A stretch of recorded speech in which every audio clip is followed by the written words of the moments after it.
नमस्कार मित्रांनो, आजकाल हा गिबलीचा ट्रेंड खूप जास्त प्रमाणात चालू आहे। आपण आपल्या फॅमिलीसोबत, फ्रेंड्ससोबत तसेच एकट्यांची इमेजेस गिबलीमध्ये कन्वर्ट करण्यासाठी AI टूल्सला किंवा AI कंपनीला देत आहोत। मात्र आपण जी इमेजेस AI टूल्सला देत आहोत त्या पूर्णतः सुरक्षित आहे की नाही हे आज आपण या व्हिडिओच्या माध्यमातून जाणून घेणार आहोत।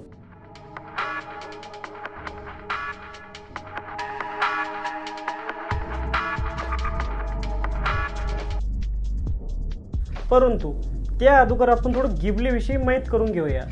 गिबली हा एक जपानी स्टुडिओ आहे ज्याची स्थापना 1985 मध्ये मियाझाकी यांनी केली होती। मियाझाकी हे गिबली इमेजेससाठी प्रसिद्ध होते। मात्र मियाझाकी जे इमेजेस बनवत होते ते स्वतः हाताने निर्माण करत होते। मात्र आपला प्रश्न हा आहे की आपण जे इमेजेस गिबलीमध्ये कन्वर्ट करण्यासाठी देत आहोत या सुरक्षित आहे की नाही।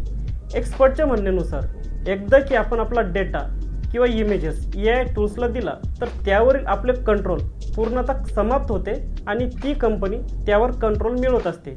आपल्या डेटाचा फायदा त्यांना पर्सनल यूजसाठी पण होऊ शकतो किंवा आपल्याच डेटाला ते मिसयूज पण करू शकतात। काही दिवसापूर्वी रश्मिका मंदाना या ॲक्ट्रेसचा व्हिडिओ व्हायरल झाला होता जो की डीप फेकच्या सहाय्याने निर्माण करण्यात आला होता। असला काही प्रकार तुमच्यासोबत घडायला नको म्हणून मार्केट्समध्ये जे नवीन ट्रेंड्स येतात ते थोडे विचारपूर्वक फॉलो करा। हिमाचल सायबर वॉरियर या ग्रुपने देखील एक ट्विट केलं आहे आणि असे सांगण्याचा प्रयत्न केला आहे की आपण जो गिबली ट्रेंड आजकाल फॉलो करतोय हा जितका सोपा दिसतोय तितका सोपा नाहीये। याची किंमत आपल्याला भविष्यात जाऊन भोगावी लागू शकते। तसेच लुइजा झोरावस्की ह्या एक युरोपियन डाटा ॲनालायझर आहेत। त्यांनी एका आर्टिकलच्या माध्यमातून या गिबली AI टूल्सच्या सिक्युरिटीवर प्रश्नचिन्ह उपस्थित केलेले आहे। त्यांच्या म्हणण्यानुसार AI टूल्स या माध्यमातून खूप सारे चेहरे फ्रीमध्ये मिळवत आहे ज्यांचा वापर ते त्यांच्या पर्सनल AI टूल्सला ट्रेन करण्यासाठी करू शकतात। मित्रांनो, माझा कोणत्याच ट्रेंडला विरोध नाही आहे, परंतु जे ट्रेंड्स आज आपण फॉलो करतोय याचा परिणाम आपल्याला भविष्यात जाऊन भोगायला भाग पडू नये।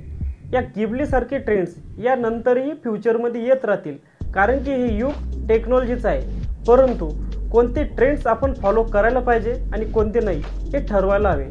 जर एखाद्या सेलिब्रिटीने एखादा ट्रेंड फॉलो केलास तर तो आपणही फॉलो करणं गरजेचं आहे असं अजिबात नाही। आणि पॅरेंट्सने देखील आपल्या मुलांना अशा हॅल्युसिनेट टेक्नॉलॉजीबाबत सांगायला हवे।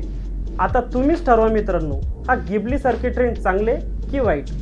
जर आजचा व्हिडिओ तुम्हाला आवडला असेल तर प्लीज लाईक, कमेंट, शेअर करून सबस्क्राईब करा आणि बेल आयकन बटन दाबायला विसरू नका जेणेकरून असेच व्हिडिओ तुमच्यापर्यंत येत राहतील।